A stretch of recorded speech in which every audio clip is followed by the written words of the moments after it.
आज इन्होंने एक गवादर पोर्ट अथॉरिटी कॉम्प्लेक्स के अंदर बहुत बड़ा अटैक करने वाले थे बलोच लिबरेशन आर्मी वाले। इस अटैक को जो है सिक्योरिटी फोर्सेस ने रोका है और इसके अंदर 8 अटैकर्स जो है उनको मार गिराया गया है। कमिश्नर जो मकरान है सईद अहमद उमरानी, उन्होंने कहा जी कि ये पोर्ट के अंदर एंटर करने की कोशिश कर रहे थे और इनको इंटेलिजेंस एजेंसीज को पता चल गया और इन्होंने जो है उनके साथ फायरिंग शुरू की। उसके अंदर जो है मल्टीपल एक्सप्लोजन्स भी सुने गए और इन सब लोगों को न्यूट्रलाइज किया गया। इसके साथ साथ जब ये ऑपरेशन चल रहा था तो लोकल पुलिस जो है वो भी एरिया को कॉर्डन ऑफ किए हुए बैठी थी और जनवरी के अंदर भी जो सिक्योरिटी फोर्सेस थे उनको एक इंटेलिजेंस रिपोर्ट मिली थी जिसमें कि उन्होंने जो टेररिस्ट अटैक हुआ था बलूचिस्तान के मच के एरिया में और कोलपुर में, उस पे ये बीएलए के लोगों के ऊपर अटैक करके 12 टेररिस्ट मारे थे, जो कि जिसकी खबर बाद में आईएसपीआर ने भी दी थी। तो ये जनाब आज बहुत बड़ा काम है जो इन्होंने किया है। तो वरना तो आपको पता ही है वो मार मार के चले जाते हैं टेररिस्ट और ये कहते हैं करार वाकई सजा देंगे,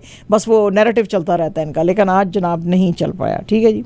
और जनाब ये मीर अली में और नॉर्थ वजीरिस्तान के अंदर ये जो अटैक हुए थे जिसका कि हमने आपको बताया था, जिसके के बारे में पाकिस्तान मिलिट्री ने कहा था कि ये अटैक्स जो हैं अफगानिस्तान की सॉइल से हुए। आज प्राइम मिनिस्टर शहबाज शरीफ साहब जो हैं उन्होंने इसके ऊपर बात करते हुए अपनी कैबिनेट के बीच में कहा कि ये जो क्रॉस बॉर्डर टेररिज्म है ये बिल्कुल एक्सेप्टेबल नहीं है। हमारा जो नेबरिंग कंट्री है उसकी सॉइल टेररिज्म के लिए यूज की जा रही है। हम वो तमाम जो सोल्जर्स 7 सोल्जर्स जिनकी डेथ हुई है वो जो मार्टर्स हैं उनको हम होमेज पे करते हैं और हमें पता है कि पाकिस्तान मिलिट्री के जो सोल्जर्स हैं उनका अपने मुल्क के लिए बड़ी मोहब्बत है। हम पीसफुल एनवायरनमेंट में रहना चाहते हैं और हम अपने नेबर्स को भी कहते हैं कि हमारे ब्रदरली टाइज और ट्रेड जो है उसको चलता रहने दें, इन चीज़ों को खराब ना करें और टेररिज्म को एंड करें। मैं बाकी तमाम रीजन की गवर्नमेंट्स को कहता हूं कि आओ मिल के टेररिज्म को खत्म करें इस इलाके में ताकि इस रीजन के अंदर पीस आ सके। अगर पीस ना आया तो फिर ना तो हम डेट से यहाँ पे छुटकारा लेंगे ना टेररिज्म से, जो कि हमारे मुल्कों के लिए बड़ी खतरनाक है। इसके अलावा उन्होंने अपने पाकिस्तान के लिए भी कहा कि पाकिस्तान के लिए भी बड़ा ज़रूरी है कि ये अपने डेट्स भी ख़त्म करे। तो पायन फिर किसने करने, तुसी प्राइम मिनिस्टर करो ना फिर जी। तो ये बात है। ठीक है जी। आज जनाब इमरान खान साहब जो है उन्होंने कहा है कि मैं सुप्रीम कोर्ट में जाऊंगा ताकि एक जुडिशियल कमीशन जो है उसको सेटअप किया जाए ताकि फरवरी 8 के जो जनरल इलेक्शंस में रिगिंग हुई है उसके ऊपर जो है सारी फाइंडिंग सामने आ सके। आज इन्होंने ये बात जो है अडियाला जेल के पीछे से की है जहां पे कि ये हैं अगस्त लास्ट ईयर से, और ये इन्होंने जो फाइल किया है case through his senior lawyer Hamid Khan, जिन्होंने कहा जी कि ये सारे का सारा जो हुआ है फरवरी 8 का इलेक्शन इसको इंक्वायर करें, ऑडिट करें और एग्जामिन करें किस तरीके से ये कराया गया है, क्योंकि ये सारे के सारे जो रिजल्ट्स हैं ये फॉल्स हैं, फ्रॉड्यूलेंट हैं और उनको गलत तरीके से कंपाइल किया गया है जिसमें कि विनर्स को लूजर्स और लूजर्स को विनर जो है वो बनाया जा रहा है। और यहाँ पे जो अब गवर्नमेंट्स भी बनी हैं वो भी बिल्कुल जो है वो गलत हैं और चूंकि ये सारे रिजल्ट्स जो थे ये मैनिपुलेट किए गए थे तो इसके अंदर जो पब्लिक ऑफिस होल्डर्स भी जो हैं वो भी उनके ऊपर भी लोगों का ना ट्रस्ट रहेगा और वो बिल्कुल फ्रॉड असेंबलीज जो हैं बनेंगी। इसके अंदर जो लोग उन्होंने जिनको नॉमिनेट किया है कि उनकी इंक्वायरी बिठानी चाहिए जुडिशियल कमीशन में, उसमें election commission of Pakistan, PMLN, PPP और MQMP जो हैं उनको इन्होंने पार्टी टू दिस रिगिंग जो है सारा प्रोसेस उसमें नाम उन्होंने लिया है। आज और एक बहुत बड़ी खबर जो कि एटलीस्ट पाकिस्तान के ट्विटर पे जिसने आज धूम मचाई दोपहर के बाद वो थी हमाद अजहर साहब। आपको पता ही है कि पाकिस्तान तहरीक इंसाफ PTI के पंजाब प्रेसिडेंट और जनरल सेक्रेटरी हैं, उन्होंने आज अपना रेजिग्नेशन दे दिया है अपनी दोनों पोजीशन से जो उनके पास हैं, यानी कि Punjab president of PTI and general secretary. और उन्होंने एक लेटर लिखा है PTI के चेयरमैन बैरिस्टर गौहर अली खान को और जनरल सेक्रेटरी जो हैं उमर अयूब खान को भी अपने सोशल मीडिया अकाउंट पे, और उन्होंने कहा जी कि जिस तरह से ये हमारे चैलेंजेस हैं और ये जो मुश्किलें हैं उसमें इमरान खान की गाइडेंस हमारे लिए बहुत ज़रूरी है। मैं पार्टी के लिए काम करता रहूँगा, मैं PTI का एक्टिविस्ट रहूँगा, लेकिन मैं दोनों ओहदों से जो छोड़ रहा हूं। उन्होंने कहा जी कि मैं PTI के साथ 13 साल से हूं और इसलिए जो है मैं उसको छोड़ तो नहीं सकता, तो एज अ पार्टी वर्कर काम करता रहूंगा, लेकिन मैं ये ओहदे दोनों नहीं ले सकते। लोगों का ख्याल ये है कि इनके ऊपर जो May 9 के बाद जो राइट्स हुए थे पाकिस्तान में उसके ऊपर जो बेशुमार लीगल ट्रबल्स जो ये फेस कर रहे हैं उसकी वजह से शायद इन्होंने ये जो है अपने आप को पीछे किया है। इलेक्शन कमीशन ऑफ पाकिस्तान ने आज नॉमिनेशन पेपर्स जो हैं पीटीआई के लीडर्स मुराद सईद और आजम स्वाति के रिजेक्ट किए। इन्होंने अपने पेपर्स डाले थे सेनेट में जो केपी की जो है उसमें जनरल और टेक्नोक्रेट सीट के लिए। इसके अलावा पीटीआई पार्लियामेंटेरियंस के जो लीडर हैं महमूद खान, उनको भी आज उनके भी नॉमिनेशन पेपर्स जो हैं सेनेट की उसके लिए सीटों के लिए जो उन्होंने डाले थे उसके लिए ना इनको भी रिजेक्ट किया है। ये जो सेनेट के इलेक्शंस हैं ये अप्रैल 2 में होंगे। ईसीपी ने अलबत्ता 30 जो लीडर्स कैंडिडेट्स हैं उनकी लिस्ट एक जो है वो छापी है और इसमें उन्होंने कहा जी कि ये जो 6 साल की टर्म है इनकम्बेंट सेनेटर्स ये पूरी कर चुके हैं और 48 सेनेट की सीट्स जो हैं इसके ऊपर अब जो है इलेक्शंस होंगे। 16 जनरल सीट्स हैं, 8 टेक्नोक्रेट्स की हैं, 6 जो हैं औरतों की हैं। इसके अलावा जो है बलूचिस्तान असेंबली, केपी, सिंध और जो पंजाब में भी वोटिंग जो है वो 7 जनरल सीट्स, 2 औरतों की सीटें, 2 टेक्नोक्रेट्स की सीटें इंक्लूडिंग उलेमा जो है उनके ऊपर होएगी। पंजाब और सिंध जो है उनमें एक एक सीट जो है नॉन मुस्लिम्स के लिए भी है। नेशनल असेंबली के लिए जो सेनेटर जो करेंगे फाइट वो एक जनरल सीट के लिए फॉर जनरल और एक फॉर टेक्नोक्रेट जिसके के अंदर उलेमा भी हैं और इसके अंदर इस्लामाबाद टेरिटरी जो है वो भी शामिल है। तो ये आज जनाब सारी डिटेल्स आई हैं। अनफॉर्चुनेटली बलूचिस्तान के हरनाई डिस्ट्रिक्ट के अंदर आज एक माइन जिसके के अंदर लोग काम कर रहे थे वो कोलैप्स कर गई। 8 माइनर्स जो हैं उनको तो रेस्क्यू कर लिया गया लेकिन 12 माइनर्स जो हैं उनकी डेथ हो गई। प्राइम मिनिस्टर शहबाज शरीफ ने इसके ऊपर बहुत ज़्यादा अफसोस का इजहार किया है और जो जख्मी हुए हैं उनको ट्रीटमेंट के लिए जो है फ़ौरन उसकी इंस्ट्रक्शंस दी हैं अथॉरिटीज़ को। चीफ मिनिस्टर जो है बलूचिस्तान के सरफराज बुगटी उन्होंने भी कहा जी कि फ़ौरन रेस्क्यू और रिलीफ का काम जो है वो शुरू किया जाए। आज केपी के जो चीफ मिनिस्टर हैं अली अमीन गंडापुर साहब उन्होंने तो आज बहुत ही मज़े की बात की है, ही मज़े के बंदे। उन्होंने कहा जी केपी के अंदर खैबर पख्तूनख्वा में अगर कोई अफसर, कोई सरकारी अफसर आपसे रिश्वत मांगता है तो पत्थर लेके आप उसका सर तोड़ दें, आप सिर फाड़ दें आप उसका। आज ये स्पीच कर रहे थे सैयद अलिया विलेज के अंदर डीआई खान का जो है और वहां पे उन्होंने कहा जी कि अगर वो जख्मी ज्यादा हो जाता है और उसके बच्चे तुम्हारे पास आते हैं तो तुम उस आदमी के बच्चों को बताया कि हमने जो रिश्वत लेने वाला होता है वो दोजख में जाता है तो हमने तुम्हारे बाप को दोजख की आग से बचाया है। उन्होंने कहा जी कि इन लोगों को शर्म आनी चाहिए कि ये गरीब लोगों से ब्राइब्स मांगते हैं और मैं पूरी कोशिश करूंगा कि प्रोविंस के अंदर कोई ब्राइब्स ना मांगे और कोई भी करप्शन ना चले और सिस्टम जो है बिल्कुल नीट, क्लीन और ट्रांसपेरेंट तरीके से चले।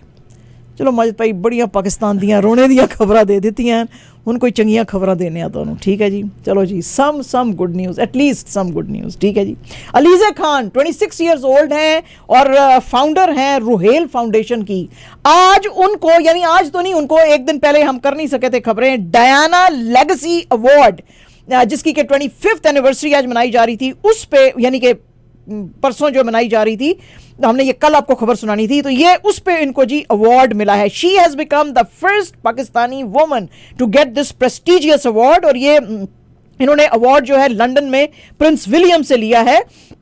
ये अवार्ड जो है हर 2 साल के बाद किया जाता है to celebrate young people who have the potential to change the world, जो कि डायना जो थी जो बिलीव इस पे करती थी और ये चैरिटी डायना की मेमोरी में ही खोली गई थी और इसके जो दोनों बेटे हैं डायना के, विलियम एंड हैरी, इसको इस फाउंडेशन को चलाते हैं। तो ये डायना लेगेसी अवार्ड जो है ये पहली पाकिस्तानी औरत को दिया गया है for her hard work in social services and humanitarian जो रेल्म है उसके अंदर।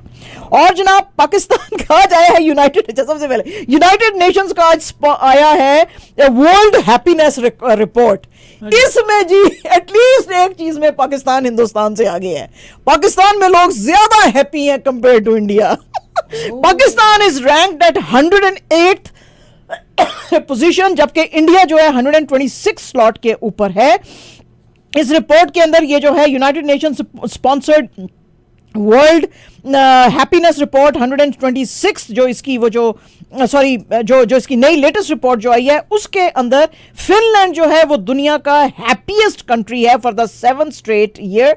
और जितने भी मोस्टली वैसे नॉर्डिक जो स्टेट्स हैं वो 10 चीयरफुल कंट्रीज के अंदर हैं, जिसमें कि डेनमार्क, आइसलैंड, स्वीडन, फिनलैंड, ये सब फर्स्ट 10 में है। इसके अलावा Israel, Netherlands, Norway, Australia, Luxembourg और स्विट्जरलैंड जो है वो भी सम ऑफ द हैप्पीएस्ट कंट्रीज में। मुझे नहीं पता इसराइल को उन्होंने कैसे किया, क्योंकि इसराइल में तो नेतन्याहू से भी बड़ी लोग नफरत खाते हैं, उसके अपने ज्यूज, और वो जो है उसकी गवर्नमेंट से भी बड़ी नफरत खाते हैं, और बड़े वहां पे प्रोटेस्ट हो रहे हैं। तो पता नहीं आप ये, बहरहाल जी इन्होंने ये लास्ट ईयर के किए होंगे तो उस वक्त शायद होंगे। तो ये जनाब है, इसमें जनाब जो अफगानिस्तान है वो बिल्कुल बॉटम पे है। ये 143 कंट्रीज जो थे इसका इन्होंने आंकड़ा निकाला था, और यूएस और जर्मनी जो हैं वो फर्स्ट 20 कंट्रीज के अंदर नहीं है, और वो जो हैं 23rd और 24th पोजीशन पे हैं। कोस्टा रिका 12th पोजीशन पे है, कुवैत 13th नंबर पे है, यूएई 22nd नंबर पे है, और कनाडा हमारा जनाब 15th नंबर पे है। यानी कि दुनिया की जो बड़ी बड़ी जो हैं वो कंट्रीज जो हैं वो अमंगस्ट हैप्पीएस्ट कंट्रीज, फर्स्ट 10 या 20 हैप्पीएस्ट कंट्रीज में नहीं है। ठीक है जी, ठीक हो गया, मजा से खुश हो? ठीक है, हाँ जी। अच्छा जनाब, आज द प्रिंट की ये स्टोरी है, और हिंदुस्तान के अंदर जो मणिपुर में और बाकी इलाकों में तो वो चल ही रही है हंगामा और शोर। अब जनाब प्रोटेस्ट शुरू हो गए हैं लद्दाख के एरिया में भी, और 21 डेज से यहाँ पे जो इनके क्लाइमेट एक्टिविस्ट हैं सोनम वांगचुक जो हैं, और इनके जो सपोर्टर्स हैं लद्दाख एपेक्स बॉडी और कारगिल डेमोक्रेटिक अलायंस, ये अब मोर्चा निकाले हुए हैं, और ये तो फास्ट ही कर रहे हैं, क्योंकि वो कह रहे हैं कि 6 स्केड्यूल ऑफ कॉन्स्टिट्यूशन जो है उसके अंदर लद्दाख को दाखिल किया जाए। और जब आपने आर्टिकल 370 खत्म किया था वहां पे जम्मू और कश्मीर में 5 अगस्त 2019 को, और उसको यूनियन टेरिटरी बनाया गया था, तो हमें लग रहा था कि आप हमको भी अब हिंदुस्तान का ऐसा हिस्सा बनाएंगे जिसमें हमें वो तमाम सुविधाएं देंगे तो जो कि आप जो है दूसरे हिंदुस्तान के कंट्रीज में स्टेट्स में देते हैं, जैसे कि हम अपना खुद का फॉरेस्ट मैनेजमेंट कर सकेंगे, अपने विलेज एडमिनिस्ट्रेशन, अपनी लोकल गवर्नमेंट्स, ऑटोनोमस काउंसिल्स जो है वो चला सकेंगे, क्योंकि ये लोग चाहते हैं कि ये जो बड़े बड़े इंडस्ट्रियल और माइनिंग हाउसेज हैं ये लद्दाख से दूर ही रहें और इनकी हवा को आके पोल्यूट ना करें। लेकिन वो कहते हैं जी कि हमारी बात नहीं मानी गई, और हम जो है ये भूख हड़ताल पे बैठे रहेंगे जब तक कि हमें हिंदुस्तान का प्रॉपर हिस्सा ना बनाया गया। आपको पता ही है कि ये चाइना इंडिया बॉर्डर पे है, तो है बड़ा खूबसूरत इलाका, तो वैसे है। और जनाब आज एक बड़ी ही स्केदिंग रिपोर्ट आई है इंडिया का जो जेलिंग सिस्टम है, जिसमें कि जुवेनाइल्स जो हैं उनको डाला जाता है एडल्ट प्रिजन में। हालांकि जो जुवेनाइल जस्टिस एक्ट 2015 है उसमें कोर्ट्स ने बड़ी सख्ती से पुलिस को कहा है कि तुम जो है फर्स्ट पॉइंट ऑफ जो है वो कांटेक्ट होते हो इन स्मॉलर क्रिमिनल्स के साथ, की जो बच्चे होते हैं, और तुम इसकी जो एज है बच्चे की तुमको पता होनी चाहिए कि 18 ईयर से कम है कि नहीं है। लेकिन फिर भी ना तो यहाँ पे रिफॉर्म्स आ रही हैं, ना रिहेबिलिटेशन आ रही हैं, और ट्रॉमा और अब्यूज जो है बढ़ता चला जा रहा है, क्योंकि इनको जो हार्डन्ड क्रिमिनल्स हैं एडल्ट जेल्स में उनके साथ इन बच्चों को भी डाल दिया जाता है, जिसमें सुधार की फिर कोई गुंजाइश नहीं रही जाती है। उन्होंने कोर्ट्स ने कहा कि भाई ये जो पूरे का पूरा लॉ एनफोर्समेंट एजेंसीज का सिस्टम है ये सारे का सारा फेल करता जा रहा है, जिसके के अंदर फिर इनको लीगल एड जो है बच्चों को भी नहीं मिल सकती है, और ये बड़े बड़े जो क्रिमिनल्स हैं उनके साथ रहने में उनकी मेंटल हेल्थ के जो है वो भी होती है, और आगे चल के जाहिर है वो भी क्रिमिनल्स बनते हैं। लेकिन इसमें कहा जा रहा है कि ये जो रिपोर्ट आ जाई है कि जी इसमें जो किस सोशल स्ट्रेटा को आप बिलोंग करते हैं वो बहुत ज़्यादा जो है वो करती है, अफेक्ट करती है, क्योंकि डिसएडवांटेज सोशियो इकोनॉमिक बैकग्राउंड्स के जो बच्चे हैं उनको तो सोसाइटली स्टीरियोटाइप है कि ये तो जी होएगा, इसका बाप भी तो ऑफेंडर था तो ये भी ऑफेंडर होएगा। तो ये चीज़ें बड़ा कंट्रीब्यूट करती हैं, जिसको कि ख़त्म करने की ज़रूरत है, क्योंकि इससे जो बहुत सारे बच्चे जो हैं एडल्ट प्रिजन्स में हैं और रहते ही चले जा रहे हैं 6-6, 7-7 साल वहाँ पे गुजार रहे हैं, और उनको कोई सुनने वाला नहीं है, जिसमें कि उनके साथ बहुत सारा अब्यूज भी हो जाता है। ये तस्वीर दिखा रहे थे हमारे जो देखने वाले तस्वीर वाले हैं, ये बच्चे पैदा भी उधर ही होते हैं माजिद भाई, आप सोचें जरा। Very heartbreaking picture, eyes and the face of this kid. Oh yes, ये। अच्छा जनाब, मनोज बाजपेयी ने उसकी जो आने वाली फिल्म है भैया जी, उसका आज ट्रेलर जो है वो लोगों के साथ किया है। इसको बना रहे हैं अपूर्व सिंह कड़की, बड़ी जबरदस्त फिल्में बनाते हैं, और ये बिहार के अंदर बनाई जा रही है। ये ट्रेलर जो है 2 मिनट्स और 13 सेकंड का है, जिसमें क्या देखा जा रहा है कि ये लेटे हुए हैं जमीन पे और बहुत सारे लोग इनके आसपास खड़े हुए हैं, और वो जैसे ही हर कोई कह रहा है इसको मारो, लेकिन जैसे ही वो हिलता है तो वो सब भाग जाते हैं और फिर ये खड़ा होता है। तो अब लोग जो है बड़ा एक्साइटेड हैं इसका ये नया ट्रेलर देके।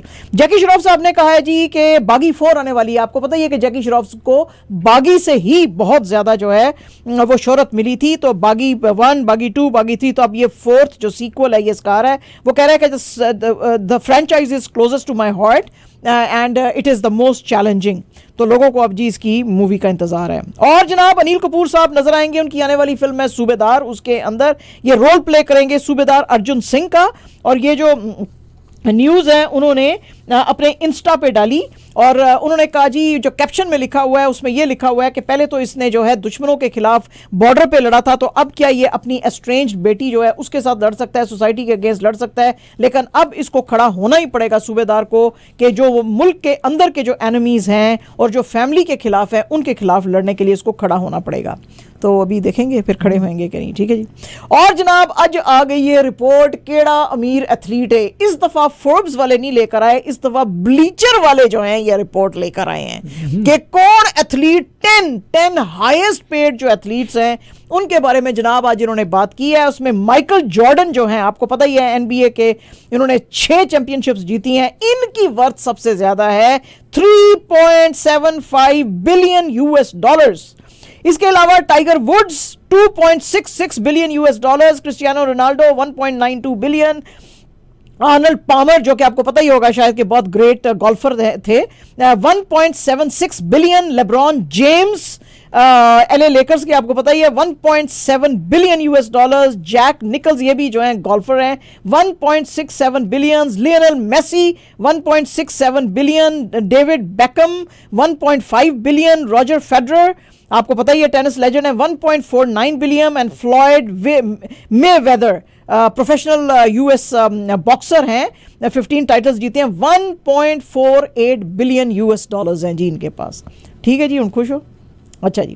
पीसीबी ने आज अनाउंस किया है सीरीज वेस्ट इंडीज की जो विमेंस टीम है वो जनाब कराची में आएगी और अप्रैल 14 से मैचेस खेलेगी। इसमें 8 व्हाइट बॉल मैचेस होंगे, 3 ओडीआईज होंगे which are also going to be part of 2022-25 world championships. और फिर उसके बाद जो है 5 T20s जो हैं नेशनल स्टेडियम कराची में खेले जाएंगे। ओडीआई सीरीज जो है अप्रैल 18 को स्टार्ट होएगी और जो T20 सीरीज है वो अप्रैल 26 से मई 3 तक जारी रहेगी। पाकिस्तान के जो एस जेवलिन थ्रोअर हैं अरशद नदीम साहब, जिन्होंने कि आपको पता ही है कि सिल्वर जीता था वर्ल्ड एथलेटिक्स चैंपियनशिप 2023 में, आज उनकी मुलाकातें प्राइम मिनिस्टर साहब के साथ थी। प्राइम मिनिस्टर ने आज उनको कहा कि आप बहुत ही टैलेंटेड बंदे हैं, इनके लिए 2.5 मिलियन रुपीज़ जो हैं उन्होंने आज ऑफर किए। प्राइम मिनिस्टर साहब ने कहा जी कि हमारे जो लड़के हैं वो बहुत ज़्यादा हैं, टैलेंटेड हैं और हमको उनको ग्रूम करने की ज़रूरत है। अफगानिस्तान क्रिकेट बोर्ड ने आज बहुत ज़्यादा जो है वो स्नब किया है ऑस्ट्रेलियन क्रिकेट बोर्ड को, क्योंकि ऑस्ट्रेलियन क्रिकेट बोर्ड ने कहा है जो ये मैचेस करवाने जा रहे थे शारजा में एज देयर होम सीरीज, उन्होंने कहा जी हम नहीं आएंगे क्योंकि आपने औरतों और लड़कियों के खिलाफ बहुत ज़्यादा अब्यूज़ किया हुआ है। तालिबान की गवर्नमेंट ने कहा कि ये बहुत ही हिपोक्रिटिकल है क्योंकि जब क्रिकेट इंडिया में होती है तब भी आप हमारे प्लेयर्स के साथ खेलते हो और बिग बैश लीग में भी ये खेलते हैं, तो आपको हमारे साथ खेलना चाहिए। बहरहाल जी क्रिकेट ऑस्ट्रेलिया ने कहा मैं ना मानूं। एंड जनाब absolutely last news is Canada की हमारी जो रेचल होमन है उन्होंने आज डिफीट किया जापान की मेयो उनिको को 7-2 से and she remains unbeaten at world women's curling championship. ये इनकी अपनी टीम के साथ ट्रेसी और एमा और सारा के साथ इन्होंने 3 in 18 एंड ऑन रूट जो हैं वो स्ट्रेट सेट्स में किए और इनको ने विक्ट्री ली। इसके अलावा इन्होंने जीते हैं 23 मैचेस इन रो ओवरऑल। और कनाडा के जो नेक्स्ट मैचेस हैं तुर्की के साथ हैं एट सेंटर 200 में। ठीक है, मैं भाई खुश हो गया जी, हो गया जी। बस और कोई कहानियां सुननी है ना जी? मतलब ये रमजान है तो रमजान में न्यूज़ इतनी कम नहीं होनी चाहिए ना। हाँ हाँ बिल्कुल बिल्कुल, मतलब ऐसी कोई ऐत नहीं करना ना कि ऐसी कोई कम ही ना करिए, रमजान शुरू हो गया थे। हाँ अच्छा तो स्पेशल रिपोर्टर नहीं शुरू हुई साहब रमजान